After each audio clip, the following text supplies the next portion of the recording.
Ang bongga lang dahil magkasama pala sina Francine Diaz at Seth Fedilan sa Body of Work, The Bench Show, ngayong Friday, March 21, sa SM MOA Arena.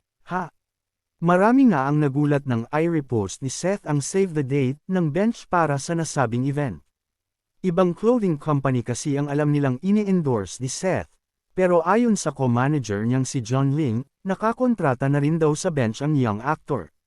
Tanong nga namin kay John, Bench na rin si Seth. At, yes hehe, naman ang sagot nito. Tuwang-tuwa nga ang Franceth fans dahil pareho ngang kasama sa Bench fashion event sina Francine at Seth. Say nga nila, mas matinding suporta pa ang gagawin nila at maaga pa lang ay susugod na sila sa SM MOA Arena sa Friday, Anyway, wala pang sagot ang tinanong namin kung pareho bang magpapaseksi sa Body of Work, The Bench Show, ang magka-love team. Pero syempre, asahan nating maso-surprise tayo sa gagawin ng Franceth sa Bench event,